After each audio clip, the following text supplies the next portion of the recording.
बच्चों, स्वागत है आपका आपके अपने YouTube channel Shri Balaji coaching consultancy पे। आज के इस वीडियो में हम सीखने वाले हैं बहुत ही इम्पोर्टेंट टॉपिक। यह टॉपिक वैदिक गणित का है, ध्रुवजांक विधि से भाग देना। अक्सर बच्चों की मेरे से शिकायत रहती है कि सर ध्रुवजांक विधि जो है वो हमें समझ में नहीं आती, ध्रुवजांक विधि से कैसे भाग दिया जाए। ये हमारे 2-3 बार प्रैक्टिस कर लेते हैं फिर भी समझ में नहीं आती। तो आज के इस वीडियो में ध्रुवजांक विधि का जो डर है वो खत्म हो जाएगा। लेकिन ये वीडियो आपको शुरू से लेके एंड तक जरूर देखनी है। आज के इस वीडियो में मैं आपको 4 क्वेश्चन में कराऊंगा, तो बी अटेंशली ये चारों क्वेश्चंस का सॉल्यूशन आपको पूरे लाइफ तक देखना है।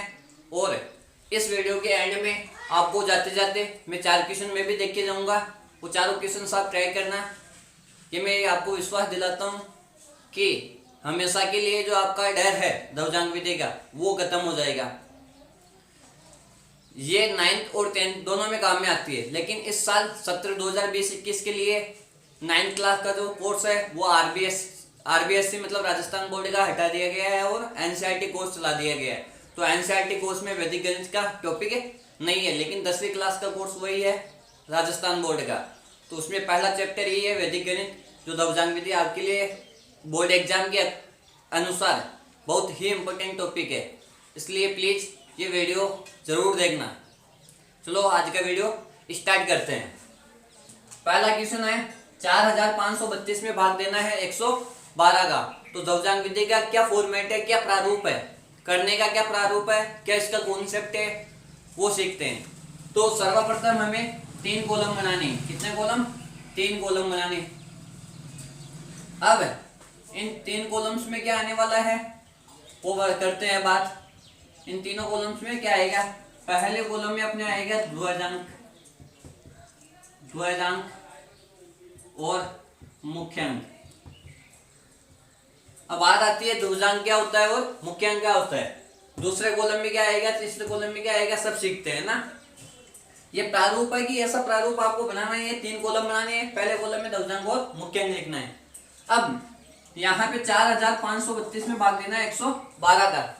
जिस संख्या का भाग दिया जाता है उसको हम बोलते हैं भाजक। क्या बोलते हैं? भाजक। और जिस संख्या में भाग दिया जाता है उसे बोला जाता है भाज्य।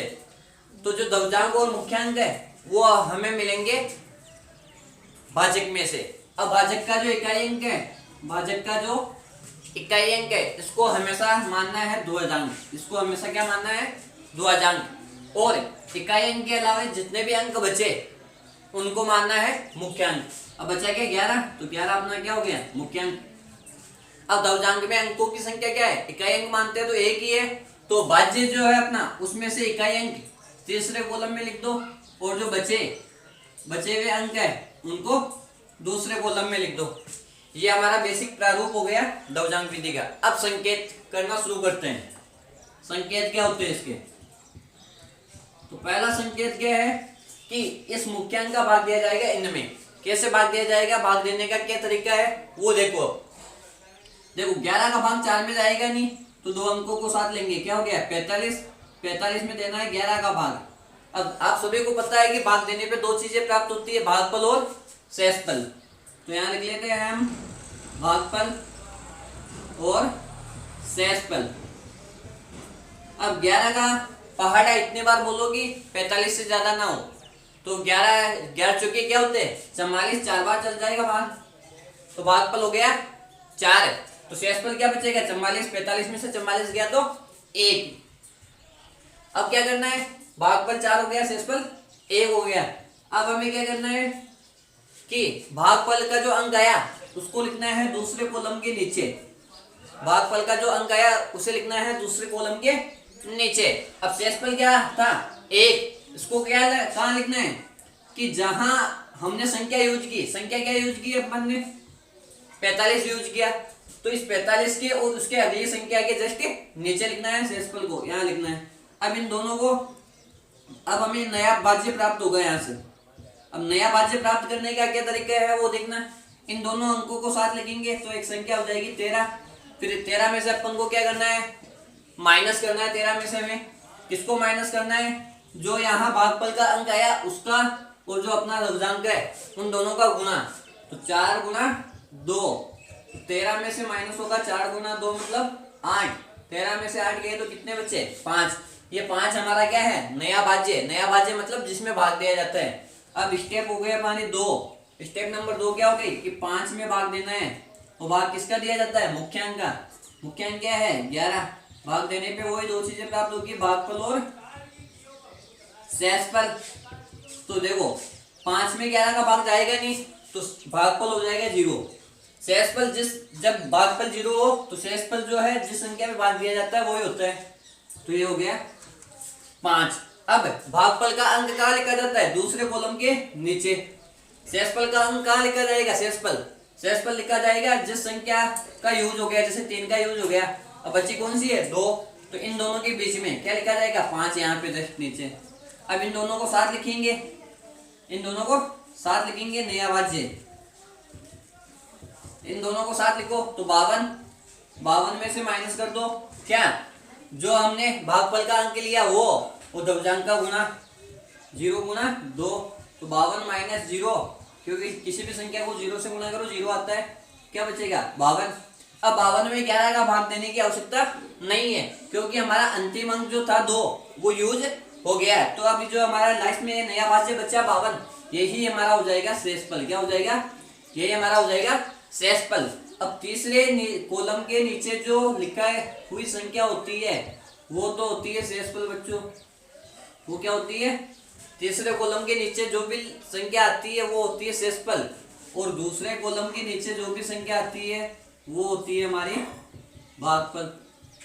तो 112 का 4532 में भाग देने पर 40 तो आया भागफल और शेषफल आया हमारा 52। चलो आज का दूसरा क्वेश्चन करते हैं।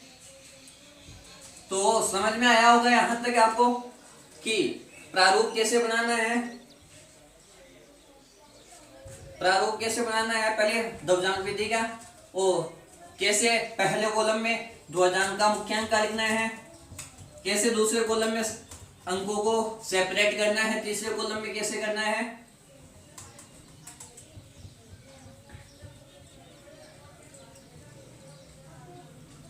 ये वीडियो थोड़ा लंबा बड़ा जरूर बनाएगा, बट ये वीडियो आपके लिए बहुत ही हेल्पफुल होगा।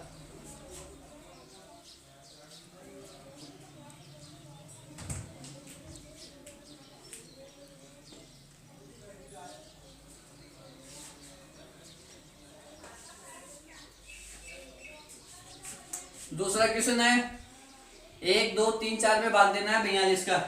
तो वही 3 कॉलम, पहला दूसरा और ये तीसरा कॉलम। पहले कॉलम में ध्रुवजांक और मुख्यांक,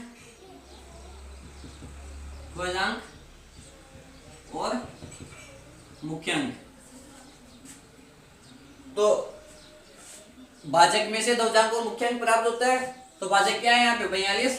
तो 42 का इकाई अंक क्या है? 2। ये तो हो गया ध्रुवजांक। बचा क्या? 4। ये हो गया मुख्यांक।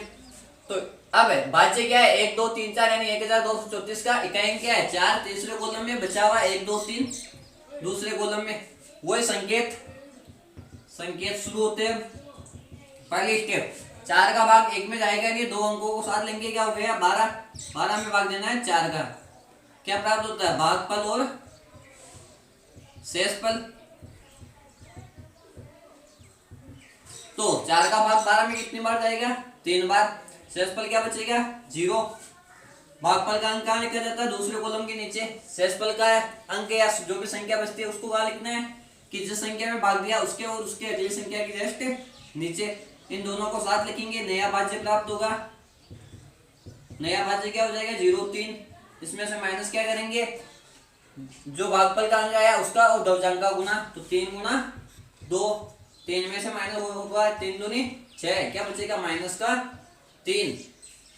अब ध्यान से नियम सुनना बच्चों।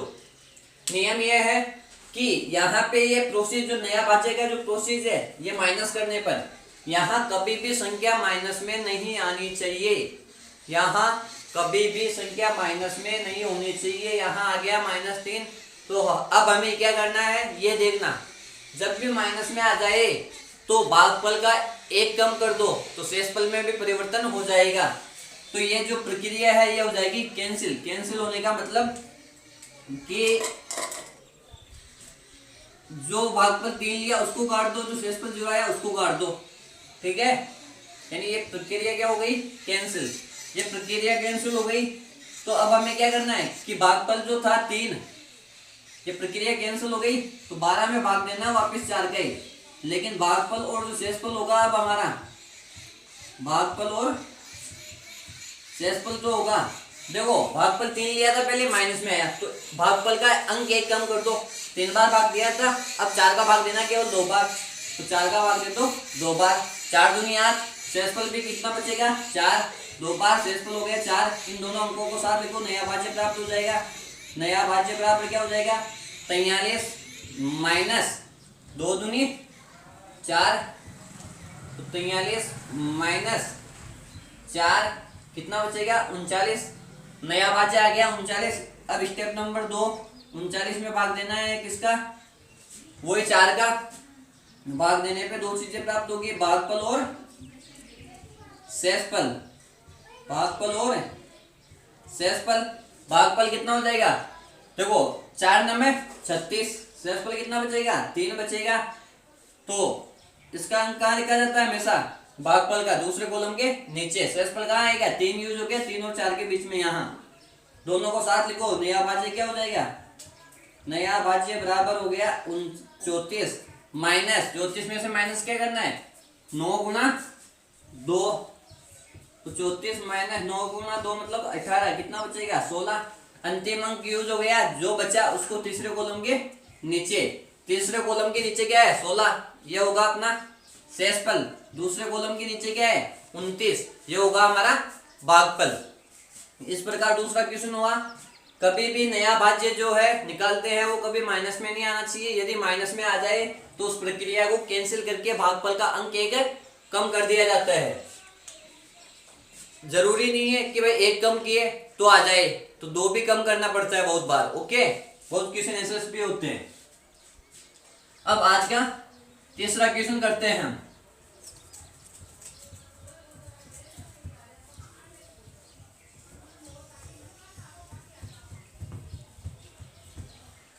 आज का हमारा तीसरा क्वेश्चन है 98,765 में भाग देना है 87 का, 87 का। तो वही पहले 1 2 और ये बना लिया हमने 3 कॉलम। पहले कॉलम में हमारा द्वैधांक और मुख्यांक, द्वैधांक और मुख्यांक। 87 का इकाई अंक 7, द्वैधांक बचा हुआ 8, मुख्यांक। इसमें से 5 यहाँ बचा क्या 9 8 7 6 के दूसरे कॉलम में। संकेत शुरू करो। पहली स्टेप, 8 का भाग 9 में चल जाएगा तो 9 में 2 किसका भाग 8 का। भाग देने पे 2 चीजें प्राप्त होती है, भागफल और शेषफल। तो भागफल कितना आ जाएगा, देखो 9 में भाग जाएगा 8 का एक बार, शेषफल भी कितना बचेगा 1। भागफल का अंक हमेशा कहाँ लिखा जाता है दूसरे कॉलम के नीचे। शेषफल कहाँ लिखा जाएगा 9 में भाग दिया 9 और 8 के जस्ट। इन दोनों के एक साथ लिखो, क्या प्राप्त होगा नया भाज्य। नया भाज्य क्या हो जाएगा 18 में से माइनस करना है 1 गुना 7। भागफल का जो अंक था पहले वो और जो द्वैधांक का उसका अंक का गुना। तो देखो 18 माइनस 7 कम 7 कितना बचेगा, 18 में से 7 गए तो 11। तो नया भाज्य क्या हो गया 11। स्टेप 2, 11 में भाग देना है अब 8 का, वही भागफल और शेषफल प्राप्त होगा। तो 11 में 8 का भाग कितने बार जाएगा, एक बार जाएगा बच्चों। शेषफल कितना बचेगा 3। भागफल का अंक हमेशा कहाँ लिखा जाता है दूसरे कॉलम के नीचे। शेषफल कहाँ लिखा जाएगा 8 यूज हो गया 7 के नीचे। तो नया भाज्य प्राप्त होगा यहाँ से। नया भाज्य कैसे, दोनों को साथ लिख दो 37 माइनस भागफल का अंक 1 द्वैधांक का अंक 7 गुना कर दो। 37 माइनस 7 कितना बचेगा 30 बचेगा। नया भाज्य क्या हो गया अब 30 हो गया। 30 में भाग किसका देना है 8 का, वही भाग देने पे भागफल और शेषफल प्राप्त होता है। 8 या 24 3 बार गया, शेषफल बचेगा 6। भागफल यहाँ शेषफल 7 और 6 के बीच में। नया भाज्य निकालो यहाँ से। नया भाज्य बराबर कितना हो गया 66 माइनस 3 गुना 7, तो 66 माइनस 21। 6 में से 1 गया 5, 6 में से 2 गया 4। नया भाज्य क्या आया 45। 45 में भाग दो किसका 8 का। भाग देने पे वही दो चीजें प्राप्त होगी, भागफल और शेषफल। भागफल कितना हो जाएगा 8 के पंजे 40। शेषफल भी कितना बचेगा 5। भागफल का अंक दूसरे कॉलम के नीचे, शेषफल का क्या था 5, 6 तक आगे 6 और 5 के जस्ट नीचे। नया भाज्य क्या प्राप्त होगा यहाँ से, नया भाज्य बराबर 55 माइनस 5 गुना 7, 5 7 35, कितना बचेगा 20। अंतिम अंक यूज हो गया। अब नया भाज्य जो था 20 वो क्या लिख दो तीसरे कॉलम के नीचे। इस प्रकार शेषफल तो प्राप्त हुआ 20 और भागफल हो गया 1135। ओके तो बच्चों आज के वीडियो का लास्ट क्वेश्चन करते हैं। लास्ट क्वेश्चन क्या है 21,015 में भाग देना 879 का। तो देखना वही पहले 3 कॉलम बनाओ 1 2 एंड 3। पहले कॉलम में वही अपना क्या आने वाला है द्वयाजांक और क्या आने वाला है मुख्यांक। तो देखो भाजक क्या है 879, इकाई अंक क्या है 9। तो 9 तो हो गया हमारा क्या द्वयाजांक का, और मुख्यांक का क्या हो जाएगा 87 यानी 87। भाज्य क्या है 21,015। 21,015 का इकाई अंक क्या है 5, वो आएगा तीसरे कॉलम में। बचा क्या 21,01, वो आएगा हमारे दूसरे कॉलम में। अब वही संकेत शुरू। पहला संकेत क्या है कि 87 का भाग देना है, 2 में नहीं जाएगा 21 में नहीं जाएगा, तीनों अंकों को साथ लेंगे, कितने होंगे 210। 210 में भाग दो किसका 87 का। भाग देने पे दो चीजें प्राप्त होती है, भागफल और शेषफल। तो 87 का पहाड़ा मैंने पहले यहाँ लिख दिया आपके सामने। तो देखो 87 का पहाड़ा इतनी बार बोलो कि 210 से ज्यादा ना हो। 3 बार बोले तो 261 आते ज्यादा हो जाएगा। कितनी बार बोलेंगे 2 बार। तो भागफल क्या हो गया हमारा 2। भागफल का जो अंक है वो कहाँ लिखा जाता है हमेशा दूसरे कॉलम के नीचे, यहाँ लिख दो 2। अब कितना आया 174। 174 माइनस किस में से करना है 210 में से। तो 210 में से 174 को माइनस करो। 10 में से 4 गया 6, 10 में से 7 गया 3, कितना बचेगा 36। 36 जो बचा यहाँ 87 का भाग 210 में देने पे शेषफल 36 बचा। इसको कहाँ लिखा जाएगा 210 में भाग दिया, इसके अगले वाले संख्या 1 है, इसके जस्ट नीचे। अब इन दोनों को साथ लिखो। तो यहाँ से हमारा क्या प्राप्त होगा नया भाज्य। तो नया भाज्य क्या हो जाएगा 3 6 1। इसमें से माइनस क्या करना है, भागफल का अंक है 2, द्वयाजांक का 9, इन दोनों का गुणा। 2 गुना 9 तो 361 माइनस 9 गुण दूनी 18 या 2 में 18। 361 में से माइनस क्या जाएगा 18, माइनस कर दो। 11 में से 8 गया 3, 5 में से 1 गया 4, तो कितना आएगा 343। तो हमारा जो नया भाज्य आया वो कितना होगा 343। 343 में भाग दिया जाएगा किसका 87 का। वही भाग देने पे दो चीजें प्राप्त होती है, भागफल और शेषफल। तो भागफल हमारा क्या हो जाएगा देखो 4 बार भाग देंगे 348 ज्यादा हो जाएगा, 3 बार जाएगा तो भागफल आ गया 3। भागफल का अंक हमेशा कहाँ लिखा जाता है दूसरे कॉलम के नीचे। 2 के साथ लिख दिया 3। अब कितने बार गया 3 बार 261। तो 343 में से क्या माइनस करो 261 को, कितना बचेगा 3 में से 1 गया तो 2, 14 में से 6 गया तो 8, 82 बचे।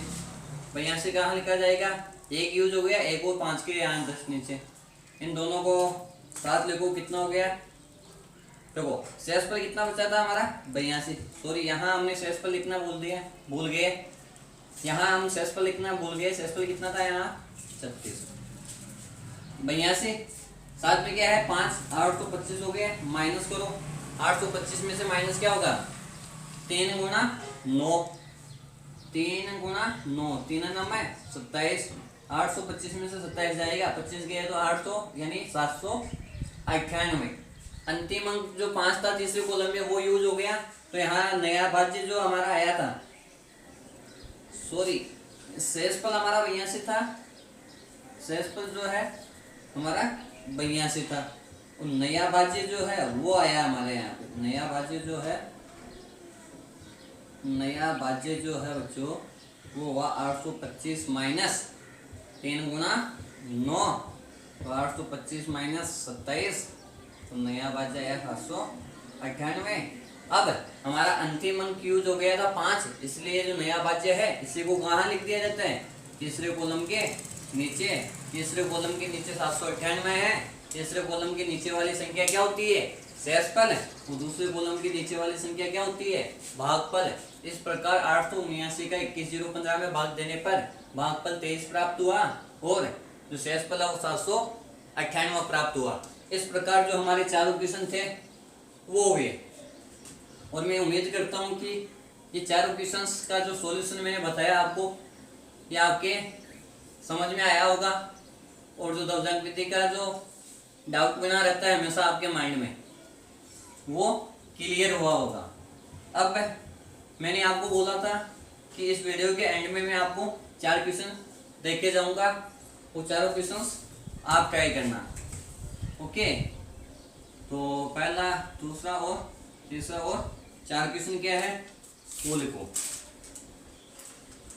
पहला क्वेश्चन है आपका 7453 में आपको भाग देना है 79 का। दूसरा क्वेश्चन है आपका 5 9 2 8 3 7 में आपको भाग देना है 819 का। तीसरा क्वेश्चन है आपका 5 8 7 6 4 में भाग देना है आपको 59 59 का। चौथा क्वेश्चन है 1 3 5 7 9 में आपको भाग देना है 975 का। ये चारों क्वेश्चंस ट्राई करना, आपका जो दर्जन विधि का जो डाउट है डर है वो हमेशा के लिए खत्म हो जाएगा। यदि आपको ये वीडियो अच्छा लगे तो इसे लाइक और शेयर करना ना भूलें। Okay, thanks.